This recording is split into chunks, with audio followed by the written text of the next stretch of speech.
Certo dia, um homem por volta de seus 30 anos se encontrava novamente em seu quarto, falando com Deus, dizendo: Senhor, eu errei de novo. Me perdoe mais uma vez. Eu sei que tem acontecido muitas vezes, mas eu sei que o Senhor me perdoa pela sua graça. Esse homem viveu e cresceu num ambiente religioso. Frequentava os cultos de domingo e orava antes de sair de casa. Era conhecido como um crente e até um bom homem. No dia a dia, ele mentia às vezes, mas só para manter uma boa relação com as pessoas. Sonegava alguns impostos, mas só porque o governo era abusivo. Ele gritava e xingava a sua esposa em brigas semanais, mas só porque ela era uma mulher surtada. Também nunca conseguiu se livrar de seus pecados da adolescência, a imoralidade sexual, a pornografia e outras coisas. Esse homem até galgou lugares altos profissionalmente e uma vida que outros poderiam invejar. Focado em si mesmo, não percebia que sua vida não passava de ilusão e um grande vazio. Afirmava para si mesmo: eu acho que eu nunca me livrarei deste pecado.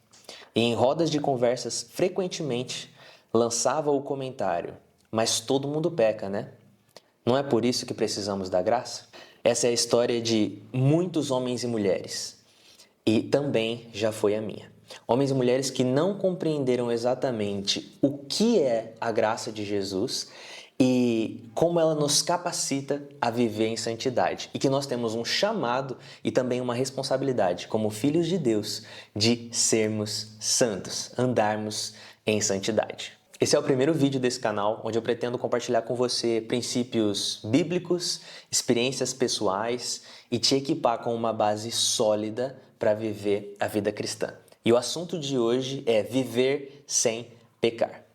Esse assunto, eu diria que ele pode ser até um pouco polêmico, onde, por um lado, algumas pessoas assumem que todo mundo peca, que é impossível andar em santidade, que só Jesus não pecou, algumas frases como essa, mas por outro lado, nós temos um tipo de pessoas, um grupo de pessoas que tem um ponto de vista que eu vou defender nesse vídeo, que é o ponto de vista onde nós não só temos a capacidade de caminhar e viver em santidade, ou seja, sem o pecado nas nossas vidas, como também temos esse dever que foi dado por Deus e Ele tem essa vontade para nós. O texto de Isaías 6,3 diz: Santo, Santo, Santo é o Senhor dos Exércitos, e a terra inteira está cheia da sua glória.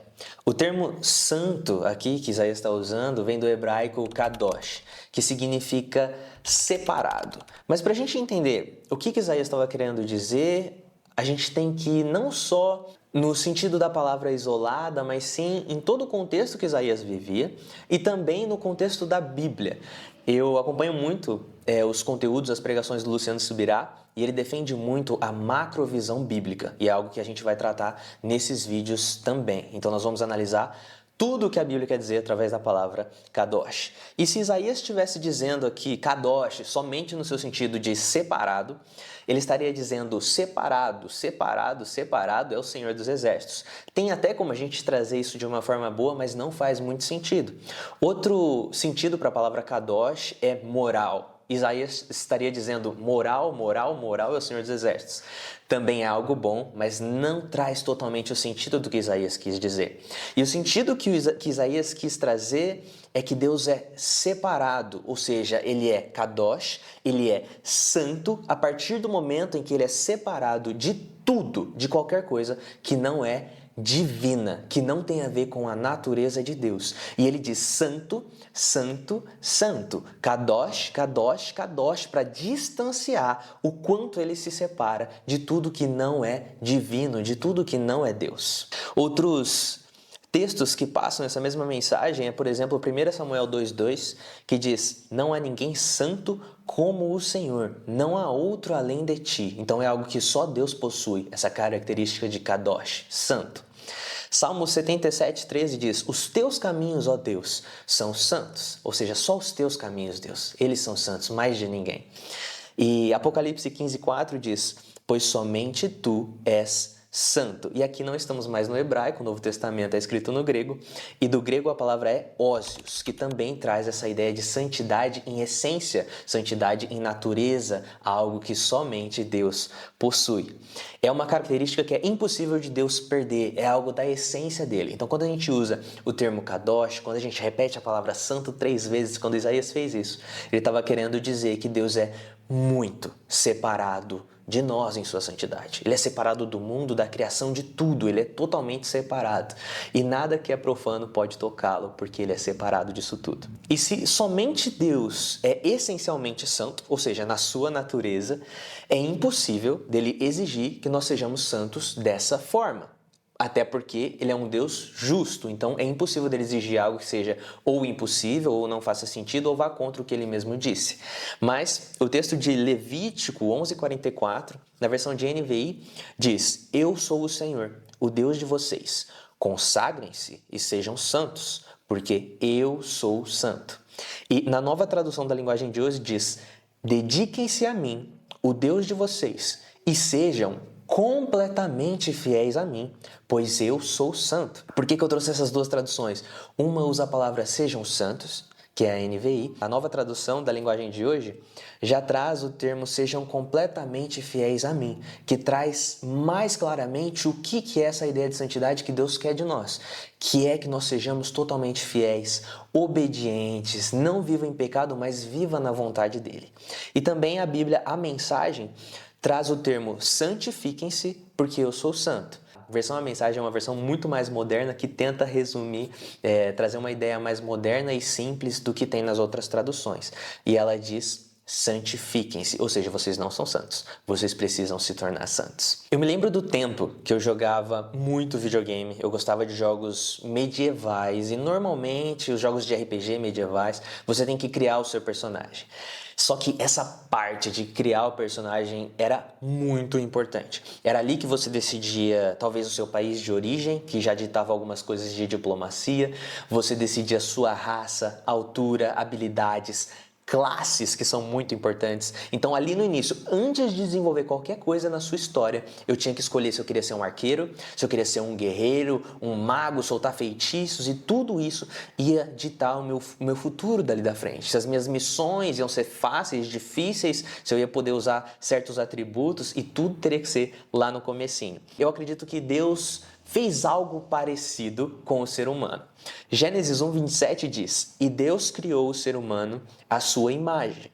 A imagem de Deus o criou. Homem e mulher os criou. E pensando nessa analogia, eu pensei assim, cara, se o meu personagem fosse a imagem e semelhança de Deus, eu acho que ele não teria erros, ele não falharia. Se ele fosse um guerreiro, ele nunca seria atingido por um golpe. Se ele fosse um arqueiro, ele nunca erraria o alvo. Se ele fosse um mago, ele teria os feitiços mais poderosos do mundo. E Deus fez algo parecido com o homem. Ele criou o homem com atributos notáveis, a imagem e semelhança dele. Gênesis 2:20 diz: Assim, Adão deu o nome a todos os animais de rebanho, às aves do céu e todos os animais do campo. Esse cara tinha que ser muito inteligente, algum atributo relacionado a Deus.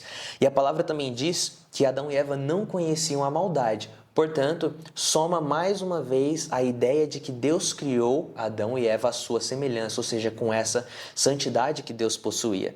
Gênesis 2:25 diz: O homem e a mulher estavam nus, mas não sentiam vergonha. E nós vivemos hoje, num mundo já contaminado pelo pecado, nós sabemos o quanto que a nudez nos traz essa vergonha. Mas naquele momento onde eles viviam com Deus, viviam em unidade com Deus, comunhão com Deus, conversavam com Deus todos os dias presencialmente, eles não tinham nenhuma noção do que era o pecado, a nudez, a vergonha, porque eles caminhavam e foram criados em santidade, em um lugar santo do Senhor. Se entendemos que a santidade é um atributo inseparável de Deus e Adão e Eva foram criados à semelhança de Deus, nós temos que crer que eles vieram com essa configuração de fábrica. Mesmo com essa configuração de fábrica, o ser humano ainda tinha a liberdade de se opor a Deus. Por mais que eles tivessem uma santidade que vem do Senhor, Deus nos dá liberdade de sermos infiéis a Ele, mesmo que não seja nem de perto a vontade que Ele tenha para nós.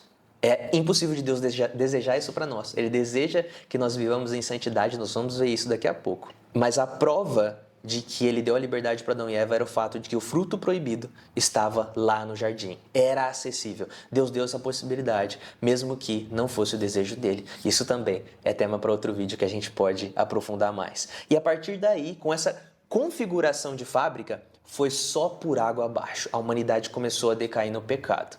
E Gênesis 1:24 explica isso. Deus diz: produza a terra seres vivos de acordo com a sua espécie, cada um de acordo com a sua espécie. O que o Senhor definiu não foi só uma ordem de momento, faça assim as espécies agora, mas sim uma regra da natureza. Cada espécie, até hoje, se reproduz de acordo com a sua espécie. Só que Adão e Eva agora estavam corrompidos. Eles já tinham pecado, estavam com o pecado dentro dele. E Romanos 5:12 explica: portanto, da mesma forma que o pecado entrou no mundo por um só homem, e pelo pecado entrou a morte, assim também a morte veio a todos os homens. Então, todos os homens, Adão pecou e através disso todos os homens se tornaram pecadores a partir dele. Todos pecaram, o pecado se multiplicou no mundo e toda a sociedade foi contaminada até hoje, como se fosse um vírus, um grande vírus mais forte do que Covid, do que qualquer coisa que a gente teve até hoje. Porém, um dia chega uma boa notícia. E se você está acostumado com o termo boa notícia, boas novas, você já sabe do que eu estou falando. E presta muita atenção agora, que aqui a gente começa a entender, primeiro, por que a gente precisa viver de uma forma santa, que Deus tem essa vontade para nós, e como a gente vai viver de uma maneira santa. Continuando em Romanos 5, a partir do verso 14, diz: todavia, a morte reinou desde Adão até Moisés, mesmo sobre aqueles que não cometeram pecado semelhante a Adão, o qual prefigurava o que havia de vir. Entretanto, não há comparação entre a dádiva, que seja a graça de Jesus, que é a graça de Jesus, e a transgressão, que é o pecado de Adão e todos os nossos pecados até hoje. Não há uma comparação entre a graça e a transgressão. Paulo já está falando, a graça está muito acima do que isso, não existe competição. De fato, muitos morreram por causa da transgressão de um só homem, Adão, mas a graça de Deus, isso é, a dádiva pela graça de um só, Jesus Cristo, transbordou ainda para muitos. Aleluia pelo sacrifício de Jesus. Isso nos salvou, isso nos resgatou. Mas a gente precisa entender o que exatamente isso significa. Eu estava conversando com um senhor de idade e a gente entrou em vários assuntos. Eu gosto muito de conversar com pessoas mais velhas. E em certo ponto a gente começou a conversar sobre medicamentos, os remédios de hoje em dia. E esse senhor de idade começou a falar, cara, na minha época remédio resolvia. Eu tomava o remédio para tal sintoma, resolvia. Eu tinha uma dor, tomava o remédio, resolvia. Tinha uma gripe, tomava o remédio, 3 dias já estava bom. Hoje parece que o remédio não funciona mais. Parece que essa indústria só quer ganhar dinheiro, é remédio, remédio, remédio e nada cura. Escrevendo essa mensagem, quando eu pensei no pecado e pensei na graça, eu lembrei dessa última frase. E nada cura. É remédio, remédio, remédio e nada cura. Mas graças a Deus que a obra de Jesus foi completa. Jesus resolveu de uma vez por todas nossa impossibilidade de viver em santidade. Isso não transforma nós automaticamente em santos, né? Pessoas que estão caminhando de forma santa, mas resolve a nossa incapacidade de sermos santos. Antes era realmente impossível, agora nós podemos. Mas, infelizmente, com muita frequência, nós vivemos como se a graça de Jesus fosse um remédio. Um remédio onde, quando eu peco, eu tomo esse remédio e resolvi. Mas assim que eu pecar de novo, eu vou precisar desse remédio. Nada resolve a doença. Eu vou pecar e vou tomar. Eu vou pecar e vou tomar. Quando, na verdade, o que Jesus nos deu foi a sua graça como um remédio para nunca mais precisar pecar. Eu não estou dizendo que nós não iremos pecar nunca mais. Mas eu estou dizendo que aquela necessidade, aquela coisa intrínseca que não se perderia de nós, aquele pecado que a gente nunca ia conseguir resolver, Jesus levou na cruz do Calvário e agora a gente não precisa mais obrigatoriamente pecar. A gente só tem a opção e muitas vezes, infelizmente, a gente faz. Em 1 Coríntios 1:2, Paulo está escrevendo às igrejas de Corinto, está falando com cristãos convertidos da época. E ele diz, para a igreja de Deus que está em Corinto, aos santificados em Cristo Jesus, e chamados para serem santos. E aqui eu quero gerar em você uma reflexão, algumas dúvidas para a gente resolver. Paulo chama os cristãos da época de santificados, mas também diz que eles são chamados para serem santos. E aqui a gente vai começar a entender que existem dois momentos diferentes, na verdade 3 na vida do cristão. Mas mais um texto que deixa isso claro é a primeira carta de Hebreus, no capítulo 10, no verso 10 e 14. Diz assim: pelo cumprimento dessa vontade, fomos santificados, por meio do sacrifício do corpo de Jesus, ou seja, fomos santificados, oferecido de uma vez por todas. Por quê? Por meio de um único sacrifício, ele aperfeiçoou para sempre os que têm sido santificados. Então, no começo a gente vê, pelo cumprimento dessa vontade, fomos santificados. E no final, aperfeiçoou para sempre os que têm sido. Então, foram santificados no momento, agora têm sido santificados, mas ser santo não é uma coisa só? E a gente vai entender mais um pouco sobre isso. E para entender o que Paulo está dizendo para essas pessoas, na verdade, eles já entendiam, é a gente que tem que entender agora. Eu preciso da sua permissão para dividir a vida cristã em 3 etapas. E a gente vai conseguir deixar isso mais claro. Mateus 7:13 e 14 diz: entrem pela porta estreita, pois larga é a porta e amplo é o caminho que leva à perdição. E são muitos os que entram por ela. Mas estreita é a porta e apertado é o caminho que leva à vida, e são poucos os que a encontram. Eu sei que muitas vezes você já deve ter ouvido esse versículo como: não vá viver uma vida fácil, não vá pelos caminhos fáceis, porque Jesus está no caminho difícil, a vida eterna está no caminho difícil. Isso é verdade. Mas o que eu quero chamar sua atenção nesse versículo, hoje, nesses 2 versículos, sobre a porta, o caminho e o destino que Jesus fala. Ele diz: mas a porta é estreita, ou seja, a porta, existe uma entrada. O caminho é apertado, ou seja, existe um trajeto que a gente tem que percorrer. E o caminho leva à vida. Existe um destino que nós vamos chegar. E Jesus deixa bem claro para nós uma espécie de regra espiritual. Nós precisamos, em vida, passar por uma porta, caminhar por um longo caminho para chegar num destino. E essa é a vida cristã. E eu vou dividir com vocês, isso já é um entendimento muito amplo na teologia, mas eu vou dividir com vocês esses 3 momentos na vida de vocês, para vocês entenderem de uma maneira prática. O primeiro momento, a porta que Jesus está falando, é a nossa conversão. É quando a gente conhece Jesus e nós entramos num processo de santificação. E, acredite ou não, essa santificação ela é eficaz. Paulo não diz nas cartas algo do tipo: a igreja de Corinto, aos que foram quase santificados. A igreja de Corinto, os que foram 30% santificados e já vão terminar. Não. Paulo diz: aos que foram plenamente santificados, que estão sendo santificados. E a gente vai ver que ainda serão santificados. E é disso que eu quero tratar de uma maneira mais simples, para que você entenda e possa aplicar na sua vida, como eu também tenho aplicado para viver essa santidade. Então, o primeiro momento é o momento da conversão.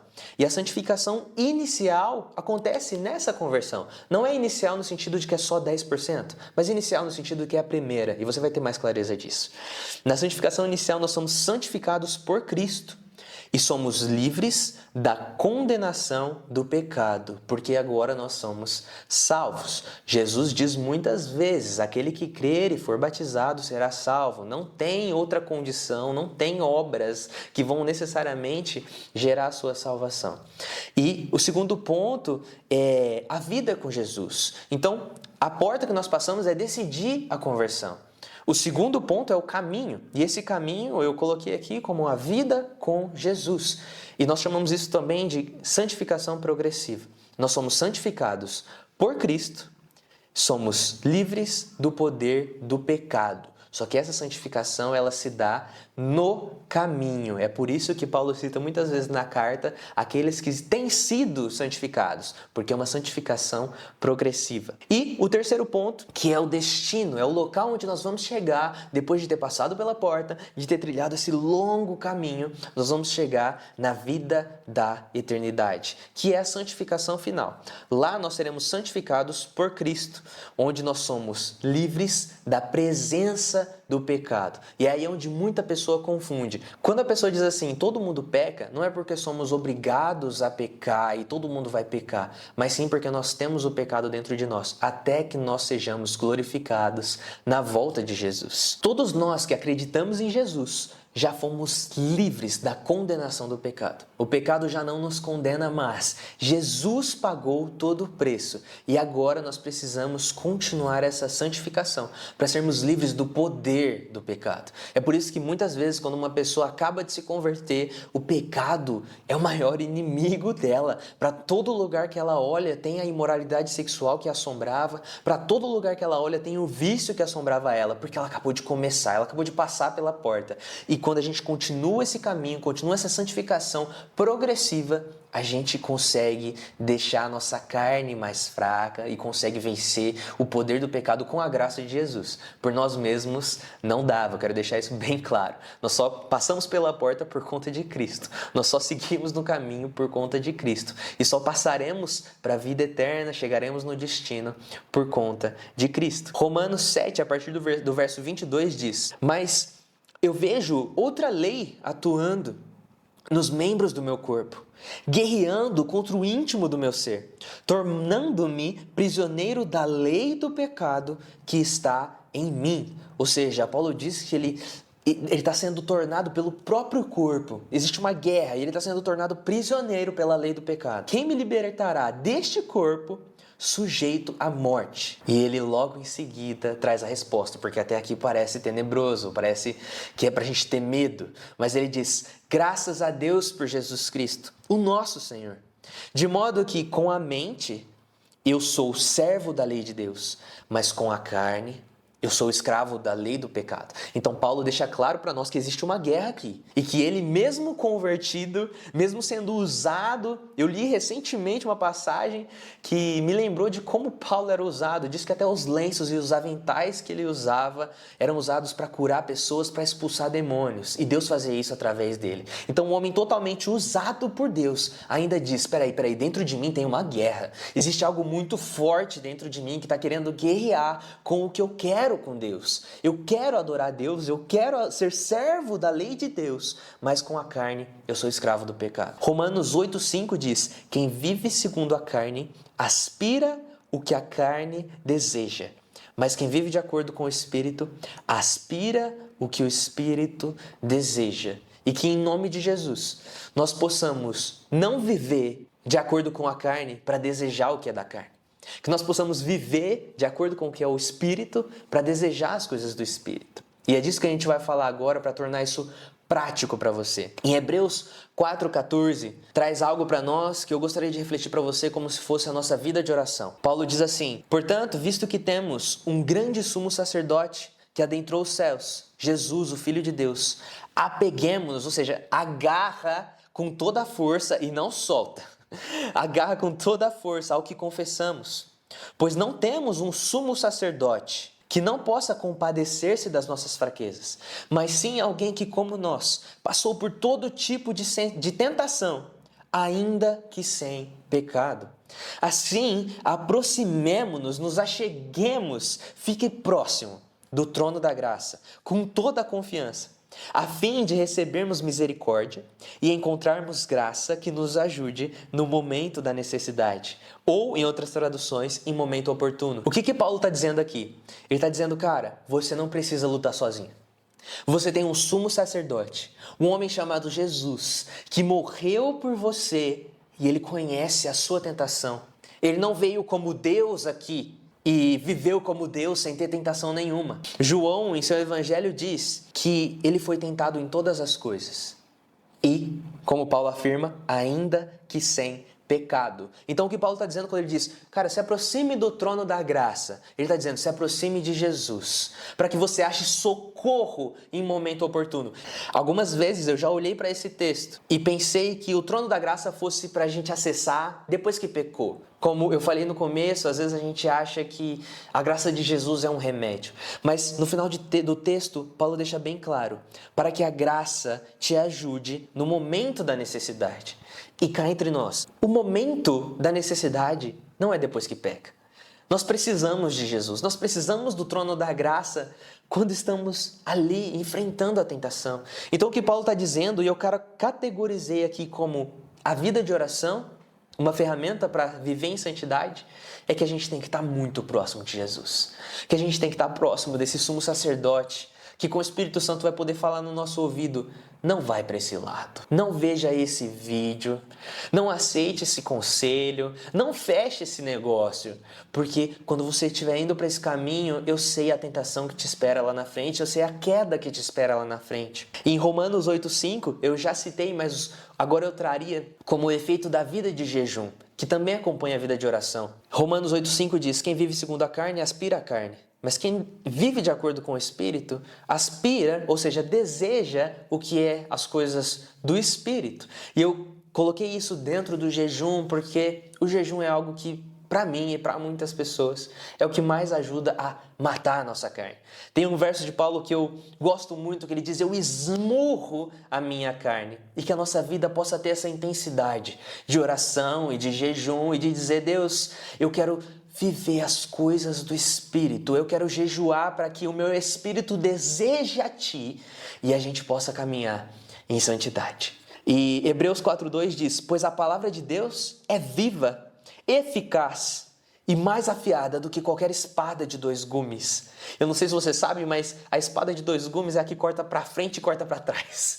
Ela tem lâmina dos 2 lados e para onde ela bater, meu amigo, por querer ou sem querer, ela vai cortar alguma coisa. Ela penetra a ponto de dividir a alma e o espírito, juntas e medulas, e é apta para julgar os pensamentos e as intenções do coração. E eu anotei aqui como mais uma ferramenta a leitura da palavra, porque ela é afiada. E além dessa parte dela ser afiada, eu gosto muito do final. É apta para julgar os pensamentos e a intenção do coração. É lendo a palavra de Deus, é mergulhando nela, que você vai ser corrigido de coisas que você nunca falou para ninguém. Se for pecado, você deveria, porque a Bíblia manda a gente confessar. Mas existem coisas, algumas intenções, algumas raízes que a gente tem que arrancar desde o comecinho para não virar uma árvore problemática. É na leitura da palavra que a gente pode ver esse tipo de coisa. Porque a palavra é apta para julgar os nossos pensamentos. É lendo ela que a gente vai falar: esse pensamento está errado. Esse pensamento não posso ter mais. E as intenções do coração são desejos que a gente tem, negócios que a gente quer fazer que pode ser ilícito, comentários que a gente pode fazer, amizades, festas, qualquer local que você queira entrar que não está de acordo com a vontade do Senhor, é ali que Ele também pode te falar. É uma junção de todos que vai trazer a gente para uma vida de santidade. E por último, e não menos importante, todos aqui têm igual grau de importância, se eu pudesse dizer, porque você não tira um deles. Você não vive sem um deles, não é para viver. Eu trouxe a adoração como último ponto. Em Salmo 22,3 diz: porém tu és santo, falando para Deus, tu que habitas entre os louvores.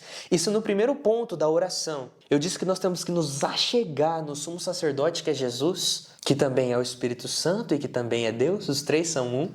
Em Salmos 22,3 diz que só Deus é santo e Ele habita entre os louvores. Então, se você precisa se achegar a Deus, se você quer viver em santidade, se achegar a Deus para estar pertinho dele e buscar as coisas do Espírito, você precisa viver uma vida de adoração. Você precisa, sempre que puder, colocar um louvor, engrandecer a Deus. Tá na academia, bota um louvor. Tá quietinho estudando, bota um louvor. Tá passando um tempo descansando, bota um louvor, canta, adore a Ele, porque Ele habita no meio dos louvores. E para finalizar com essas 4 ferramentas, eu gostaria de ler uma pequena frase que resume muito bem tudo que a gente falou aqui. E você vai entender. Jesus santificou o seu povo para que eles buscassem a santificação, a fim de que um dia eles fossem plenamente santificados nele. Então, o que eu quero dizer aqui é que Jesus, na sua conversão, na minha conversão, já nos santificou. Mas Ele fez isso por algo maior. Ele quer que nós busquemos a presença dEle, nos santifiquemos mais e mais, para nos encontrarmos, assim como Paulo diz, irrepreensíveis na volta dEle, quando Ele vai nos santificar plenamente. Quando não haverá nem condenação de pecado, nem poder de pecado e nem presença de pecado algum. Eu oro para que Deus encontre no seu coração um solo fértil, que essa palavra se não conseguiu resolver totalmente todas as suas dúvidas sobre a possibilidade de viver em santidade, que pelo menos coloque em você um ponto de dúvida, uma raiz de dúvida, que você vai procurar, você vai pesquisar, vai mergulhar nas Escrituras, vai orar pelo Espírito Santo e falar: Deus, eu quero viver essa santidade. Eu quero viver essa santidade que o Senhor quer de mim. E aí a missão desse vídeo já está completa. Como eu disse no começo do vídeo, o propósito desse canal, desses vídeos, é te equipar com uma base bíblica sólida. Eu sei que muitas vezes nós falamos de muitos versículos, mas eu não quero falar por mim. Eu quero falar através da palavra, do que eu já aprendi, do que Deus já ministrou no meu coração. E é isso que eu queria trazer para vocês hoje. Para finalizar, eu vou falar de algo que aconteceu hoje no caminho para cá, antes de fazer essa gravação. Nós passamos num posto, aliás, nós não íamos passar por um posto, nós íamos vir direto gravar. E a Andressa, minha namorada, que está ajudando a gravar tudo isso, aliás, eu falei para ela: a gente precisa calibrar o pneu, acho que essa semana eu vou. Ela falou assim: vamos fazer agora? Aí eu falei: tá, não vamos deixar para depois, né? A gente foi lá, calibrou o pneu do carro e aqui no caminho, vindo para cá, eu falei assim: às vezes a vida em santidade, ela é como calibrar um pneu. A gente não pode deixar para depois. É algo que a gente tem que fazer com frequência para não correr perigos. Você consegue me entender? Não teria problema nenhum, nos termos humanos, de segurança, andar com o pneu um pouco descalibrado, só para andar na cidade, tá tranquilo. Mas é isso que muitas vezes, infelizmente, nós fazemos com a nossa vida de oração, de jejum, de busca, de adoração, e aí nós praticamente não conseguimos viver em santidade. Que você possa entender que você tem que alimentar a sua vida com Deus, que você tem que buscar a sua santificação. Ainda que você já foi santificado na sua conversão, existe uma santificação progressiva que mira para uma santificação final e gloriosa na volta de Jesus. Que Deus te abençoe e a gente possa se encontrar no próximo vídeo.